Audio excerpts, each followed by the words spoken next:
Bom, vamos começar a nossa videoaula, onde nós iremos responder aos questionamentos colocados pelos alunos referente à leitura do livro Conceito de Dialética em Lukács.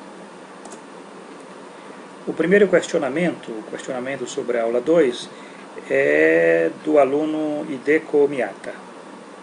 O Hideko, ele colocou o seguinte: o relatório da ONU para o Desenvolvimento, PNUD, apontou que a produção de riquezas nas últimas 2 décadas registrou aumentos significativos e que o mundo está globalmente mais rico, porém a apropriação dessas riquezas ocorre de forma cada vez mais desigual. O mesmo relatório apontou que entre 1990 e 2010 a desigualdade de renda aumentou em 11% nos países em desenvolvimento, levando os trabalhadores em todo o mundo a travarem lutas de caráter defensivas, carecendo de um padrão de articulação e universalização. E aí o Hideko pergunta: como pensa essa situação histórica atual em que não nos é permitido ver claramente as mediações concretas, pelas condições da imediaticidade reificada, as mistificações da imediaticidade capitalista e a condição histórica em que a concepção de mediação de Lukács foi comprometida? Bom, inicialmente eu queria dizer para o Hideko que este relatório da ONU para o Desenvolvimento, PNUD, ele pega um período de 20 anos, de 1990 a 2010. Em 20 anos, nessas 2 décadas, você teve uma mudança. A década de 1990 é uma década de ofensiva neoliberal, principalmente nos países em desenvolvimento, como é o caso do Brasil. Mas a década de 2000 já é uma década de crise do modelo neoliberal e o surgimento de modelos pós-neoliberais ou modelos neodesenvolvimentistas. No caso, por exemplo, da América Latina, isso é muito claro, que significou, de um certo modo, uma barreira ao aumento da desigualdade de renda. Inclusive no Brasil, se você for verificar, de 2003 para 2013, você teve uma pequena redução da desigualdade de renda, por conta de políticas redistributivas. Então, ele é um processo complexo, de ofensiva do capital, no interior desta nova condição histórica da mundialização do capital, aonde você tem um desenvolvimento desigual dessas tendências de degradação do trabalho.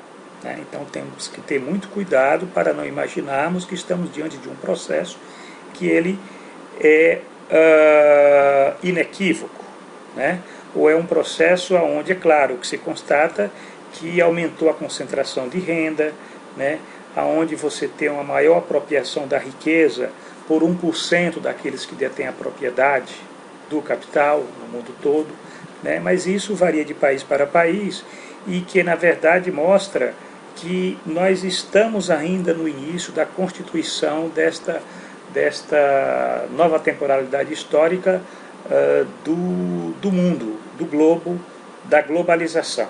Então, eu concordo com você que, na verdade, você tem uma série de dificuldades para que os sujeitos eles possam estar aprendendo as mediações concretas para que eles possam estar resistindo a essa ofensiva do capital.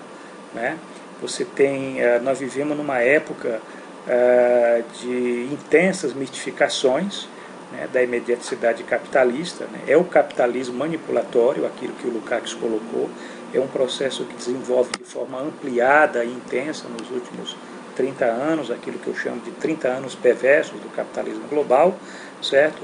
Mas, ao mesmo tempo, nós temos contradições nesse processo. Nós não podemos achar que não existam rachaduras, não existam lutas, resistência, em alguns países mais do que em outros, não existam processos que, de um certo modo, mostram que, de forma imediata, nós às vezes não apreendemos o surgimento de novas possibilidades, né, para que se possa estar detendo, né, esta ofensiva do capital de corte neoliberal.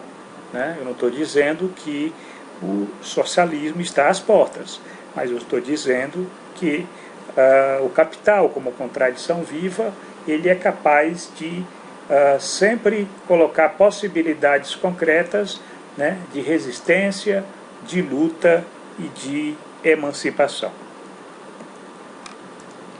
Bom, a questão colocada pelo José Souza Neto, né, são 3 questões.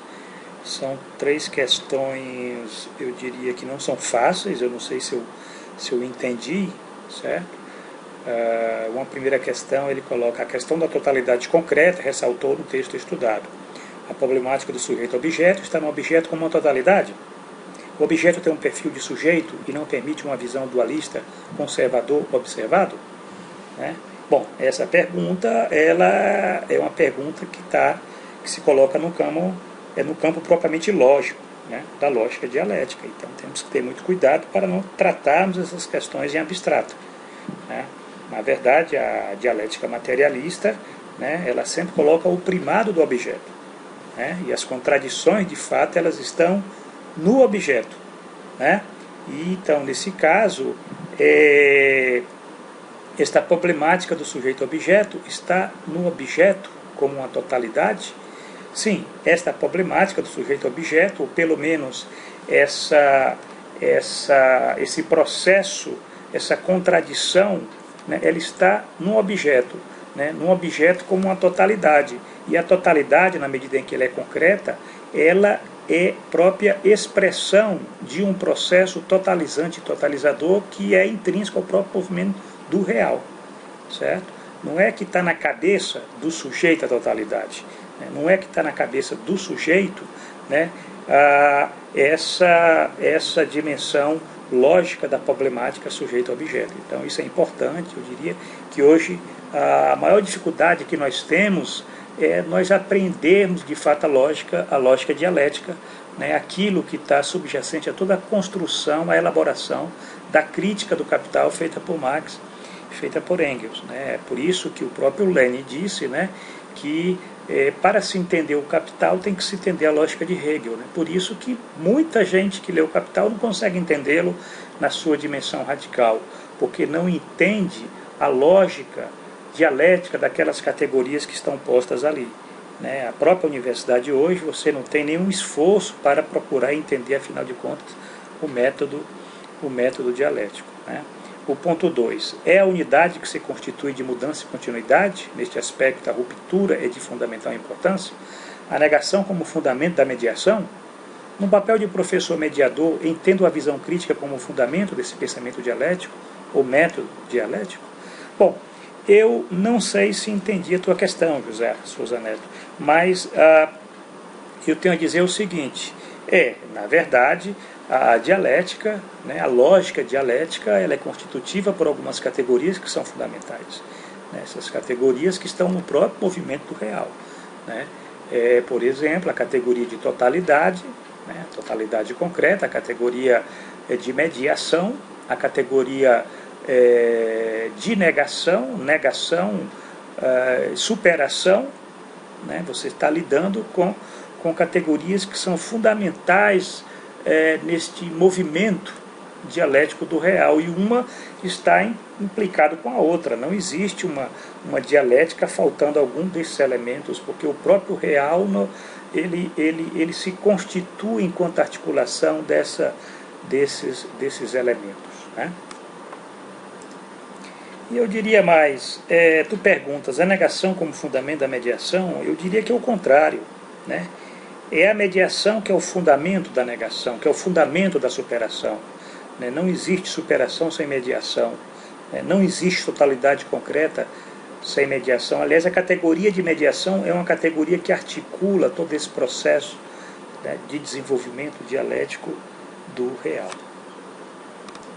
Finalmente, a negação da negação se tornando um ponto de partida para a sua futura negação. É claro que a negação da negação, que é a superação, né, ela é um ponto de partida para um processo, para uma futura negação, porque o real ele não se esgota em si, para si. Você ter um movimento contínuo, constante, né, onde o sujeito do conhecimento, ele faz esse esforço para tentar se aproximar, apreender desse processo de totalização e totalidade do objeto concreto. Então, na verdade, é isso, né? A negação da negação era um novo ponto de partida para a sua futura negação. Mas, como tu estás vendo, toda essa conversa aqui, ela está numa dimensão lógico-abstrata, né? O que a gente tem que ter muito cuidado, porque eu diria que a dialética ela é interessante quando nós aprendemos o movimento concreto do real, né? Nós aprendemos a dialética naquele fazer-se história, né? E não em muitas vezes ficar meramente nessa dimensão mais abstrata das categorias da lógica dialética, né? Que tem como origem, de um certo modo, como grande filósofo que conseguiu, de um certo modo, expor este sistema lógico, né? Uma lógica ontológica, que é Friedrich Hegel. Bom, agora a questão colocada pela Rosane Toeb, que é uma questão muito interessante, Rosane. Eu gostei dessa questão. Ela, de fato, ela não é fácil. Agora, é sempre bom estar salientando que, quando se fala, por exemplo, nós falamos na questão do atraso da Hungria, né?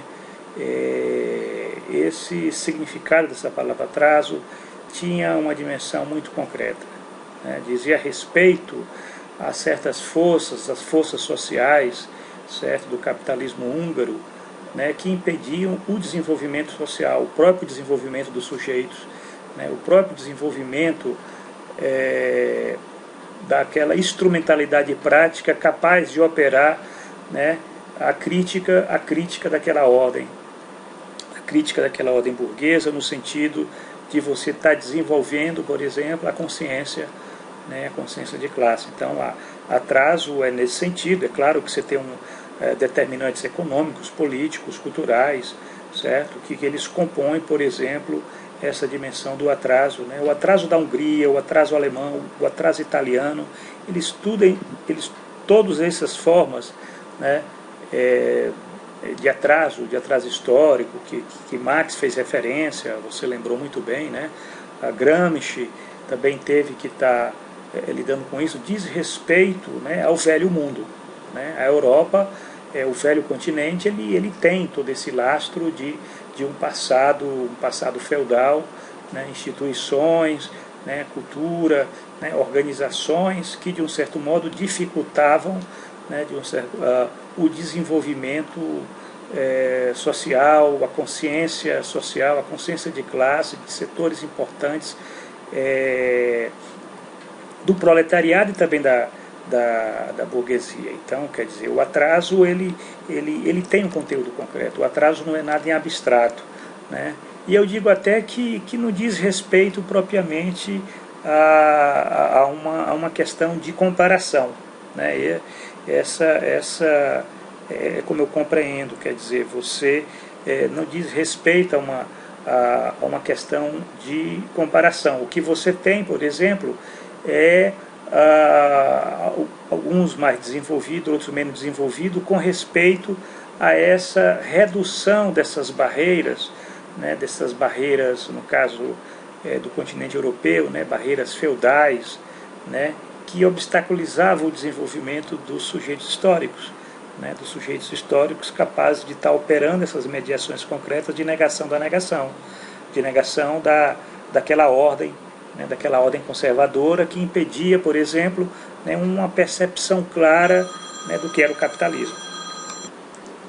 Bom, a questão que se coloca também é como pensar essa questão de nações mais atrasadas e nações mais avançadas, né, com respeito a um sistema, né, cujo desenvolvimento ele é desigual e é combinado. Isso aí é um conceito utilizado, por exemplo, pelo Trotsky, né, para pensar o próprio desenvolvimento capitalista. O desenvolvimento capitalista, o desenvolvimento capitalista no plano mundial, ele sempre é desigual e combinado ao mesmo tempo. E você tem sim, né, nações mais atrasadas e nações mais avançadas com respeito àquelas contradições fundamentais desse sistema, né? As contradições fundamentais no sentido de que você tem essas contradições muito mais claras, por exemplo, na Inglaterra, e muito menos clara, por exemplo, na Hungria, onde, ao lado da burguesia, né, você tinha uma série de outras classes e camadas e frações que estavam vinculadas à ordem feudal e que,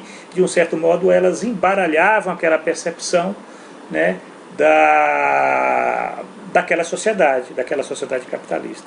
Então, eu diria que essa tua questão ela é interessante, porque ela coloca, né, que quando se fala em mediações concretas, nós temos que estar lidando sim com essa particularidade de algumas nações e entendendo essas forças, né, forças sociais, né, no interior dessas nações, certo? Forças que muitas vezes estão vinculados a outros modos de produção, forças que estão vinculados a um passado histórico, mas que ainda tem uma eficácia política, histórica, cultural, né, e que podem e que se compõem naquela luta de classe, naquele processo de negação, da negação que se dá no interior daquela nação, né? Então, na verdade, é muito mais complexo, por exemplo, você fazer a luta do capitalismo nessas nações mais atrasadas do que nas nações mais desenvolvidas, no sentido da percepção, da consciência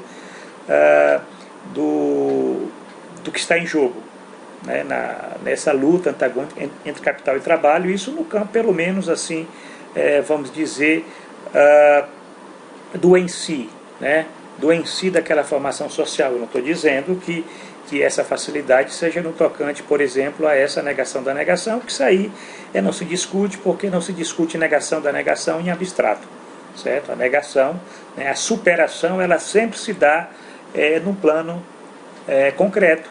É por isso que sem a mediação concreta você não tem a superação.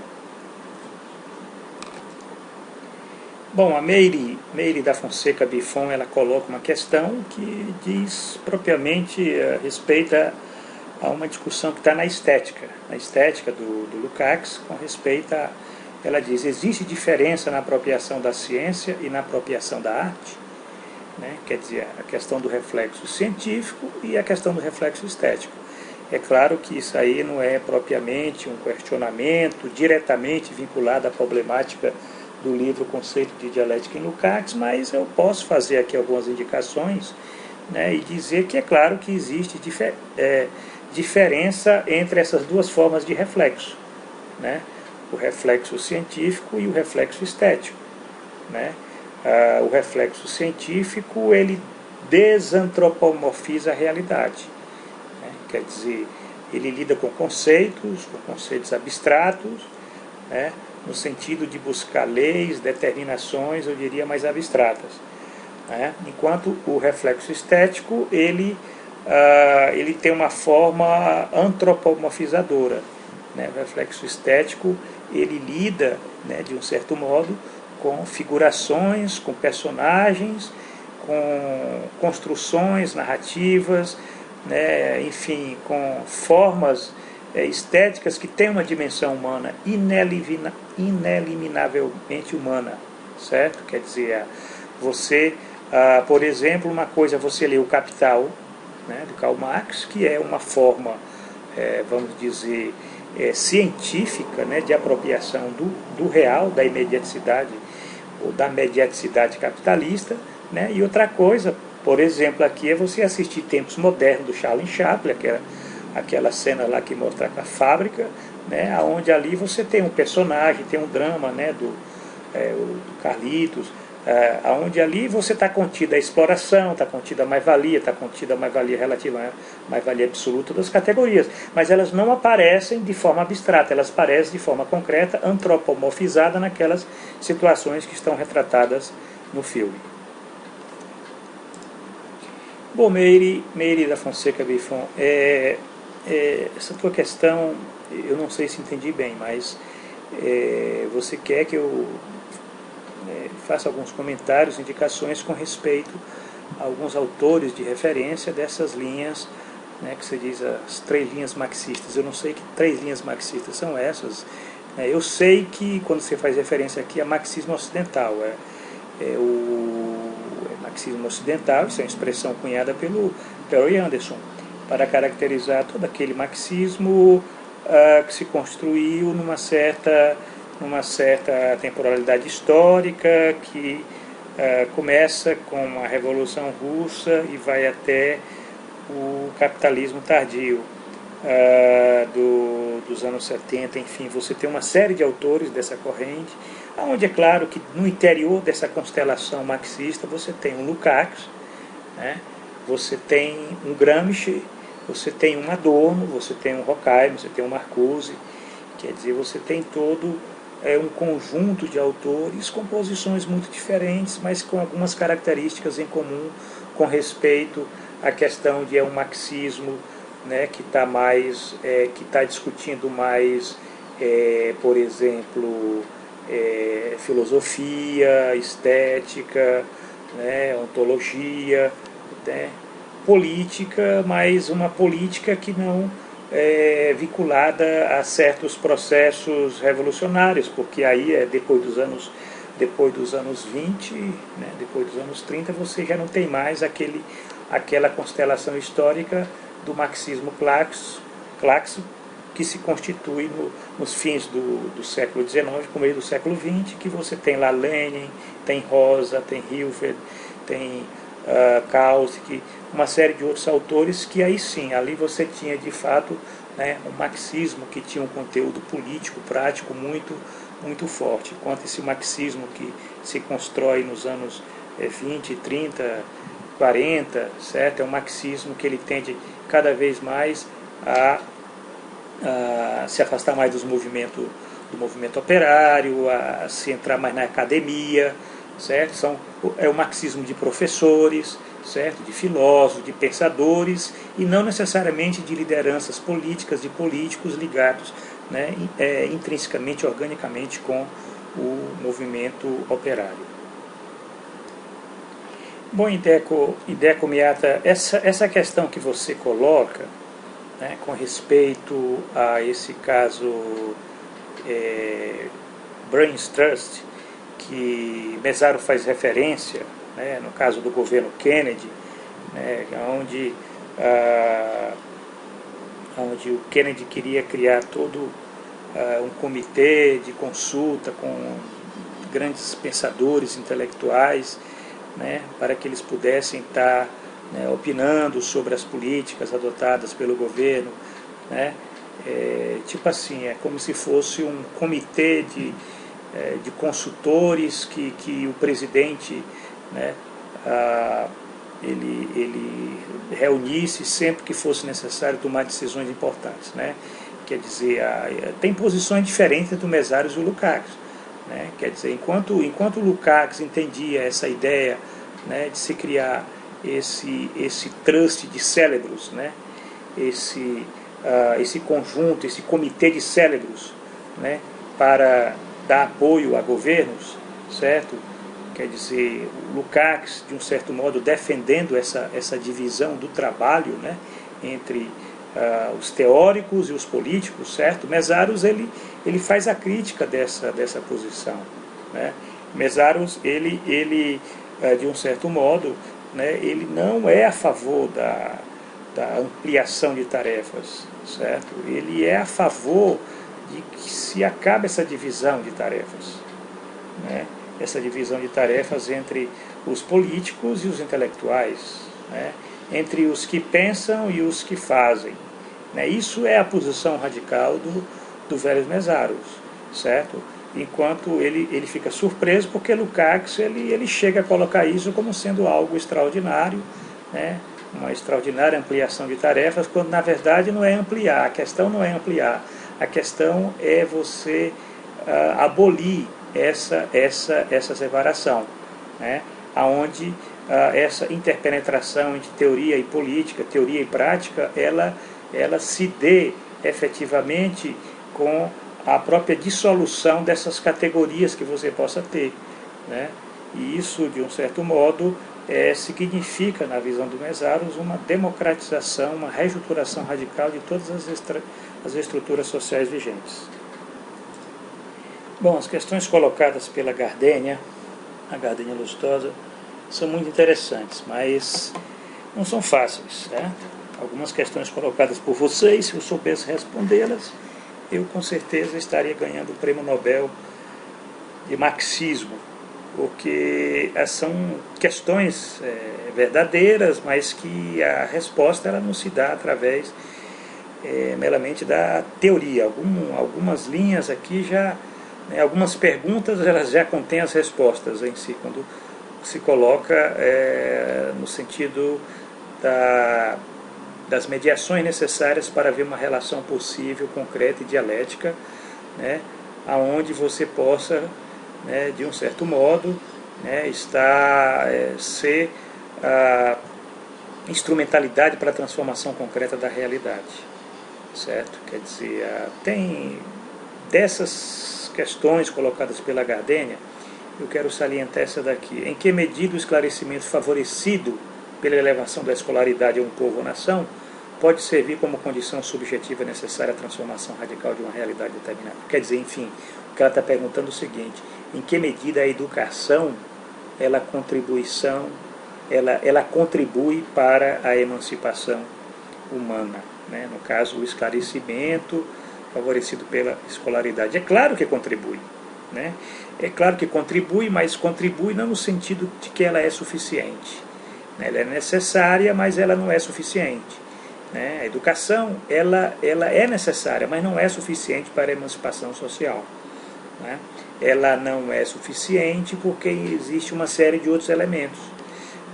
E outra coisa, essa questão da educação também está ligada à natureza, o conteúdo dessa escolaridade que se dá, que está se dando. Certo? Então, quer dizer, tem questões muito mais complexas que dizem respeito não apenas à categoria, por exemplo, da educação, mas também que diz respeito ao próprio conteúdo, à forma, desta categoria que é a educação, se nós formos pensar enquanto condição subjetiva necessária para a transformação radical de uma realidade determinada. E, na verdade, a nossa preocupação, e é isso que eu tenho enfatizado para vocês, é com o campo da mediação, com o campo da instrumentalidade, porque, na verdade, porque, como nós salientamos, esse é o elemento fundamental para que você tenha mudança no plano, do plano concreto. Mediação entendida como mediação concreta, para que você possa fazer a transformação do real, que é uma transformação processual. Isso aí também que se diga, que já que a gente fala em dialética, quando você fala em dialética, você sempre pressupõe processo. Dialética não é algo que aconteça, vamos dizer, de forma imediata. A dialética ela pressupõe a mediaticidade, e mediaticidade significa mediação, que é processual. Toda mediação, aliás, ela é processual. Ela é constitutiva de um processo, de uma organização, aí entra algumas questões intrínsecas a essa categoria, que é a questão do acúmulo de forças, do salto da passagem da quantidade para a qualidade, dos saltos ontológicos, certo? Então, como vocês estão vendo, há muito mais coisas nessa relação teoria e prática do que nós possamos imaginar, certo? É por isso que uma análise concreta de uma situação concreta, que é, eu diria, que a verdadeira alma da política revolucionária, ela não é fácil. Ela vai exigir que nós tenhamos essa capacidade de ver esses 1000 tons de cinza, no próprio movimento do real, certo? Para que a gente possa estar entendendo essas contradições vivas, contradições concretas, contradições no interior desse processo, de um processo que ele é acúmulo de forças, mas também acúmulo de contradições, e que tem intervenção de sujeitos, enfim. Eu acredito que essa minha colocação ela ajuda, talvez, para que você possa estar pensando aquilo que você está tentando salientar nessa tua pergunta. Bom, finalmente, tem um questionamento aqui muito interessante, né, que eu diria que é um questionamento que diz respeito a essa discussão sobre a moral e a ética, né, como duas mediações concretas da vida cotidiana. É óbvio, é ineliminável da vida cotidiana a moral e a ética, né? O homem, ele não pode, de um certo modo, né, desprezar ou eliminar da sua própria ação os valores, certo? Que estão inscritos na sua intervenção, nas suas respostas no mundo, né? Então, é isso que é importante se considerar, de que a moral, né, a ética, né, o dever ser, certo? Essa dimensão do dever ser, ela é ineliminável da vida cotidiana. Mas nós não podemos reduzir a política à vida cotidiana, né? Quer dizer, a grande política, né, a política revolucionária, né, a política que faz uma intervenção no real, né, a política, de um certo modo, que opera as mudanças históricas, certo? A política, a intervenção radical que nós temos que fazer no real, ela não pode se colocar apenas, né, no primado do dever ser, né, do dever ser. Essa é a crítica que o Meszaros faz, né, ao Lukács, né? Uma perspectiva materialista significa colocar como primado não o dever ser, mas o ser, né?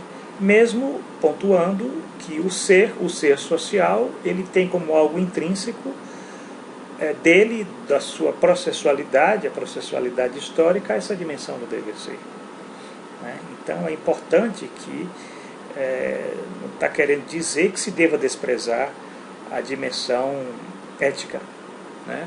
Eu diria, inclusive eu tenho salientado isso, que hoje mais do que nunca é fundamental essa dimensão ética no sentido da formação dos sujeitos capazes de fazerem escolhas radicais, né, que o processo de emancipação ele está colocando no plano mesmo da vida cotidiana, certo? No plano da vida cotidiana está se colocando sempre para os sujeitos escolhas, né? Em sociedades complexas como a nossa é cada vez mais, né, requerido dos sujeitos essa capacidade de escolher, e as escolhas têm que ser radicais, as escolhas têm que ser conscientes, né, as escolhas têm que ser tomadas democraticamente. Então tudo isso mobiliza valores, a dimensão valorativa, o dever ser. Mas isso não quer dizer que a política, o primado da política, se faça apenas nessa dimensão do dever ser, porque a realidade ela é constitutiva por uma determinada forma de ser, objetiva, e que muitas vezes nós temos que levar em consideração nesse processo da negação, né? E essas formas, elas implicam que essa intervenção valorativa, esse dever ser, ele tenha, né, que operar no interior de instrumentalidades, de mediações concretas que estão postas, né, e que muitas vezes não são aquilo que são ideais, né? Aquilo que o Marx colocou, né? O homem faz a história, né? O homem faz a história, mas ele não faz sobre circunstâncias, condições escolhidas por ele, certo? E aí entra a questão, olha só, o dever ser e o ser, né? É essa dialética que é fundamental, né? E que nós temos que estar levando em consideração. Finalmente pergunta, quais seriam esses valores morais e éticos a serem seguidos pelos socialistas? Olha, a questão dos valores morais e éticos a serem seguidos pelos socialistas, isso é muito claro. Se são socialistas, se pressupõe que são valores morais e éticos socialistas, né? Obviamente que são valores socialistas, né? Valores de justiça, de igualdade, né, de liberdade, de fraternidade, todos aqueles valores que, de um certo modo, eles dizem respeito àqueles que querem emancipar radicalmente o mundo da miséria do capital, né? Só que só ter esses valores não é suficiente para que nós possamos transformar a realidade. É necessário que nós saibamos analisar de forma concreta, fazer uma análise concreta da situação concreta, para que nós possamos nos apropriar das instrumentalidades práticas e mediações políticas existentes, né, para estar, vamos dizer, acelerando, na medida do possível, a história.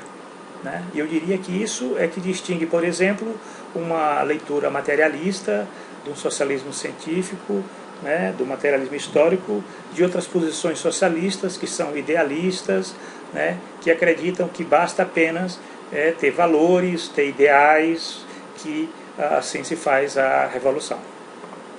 Obrigado, gente, pela atenção. Esses questionamentos, como a própria aula 2, né, são meramente indicativos, certo? Eu estou tentando, de um certo modo, responder essas questões, mas não é fácil, né? E eu diria que, e reitero mais uma vez, mais importante do que muitas vezes a gente está respondendo, é nós estarmos, de um certo modo, né, construindo, elaborando as perguntas corretas. Obrigado.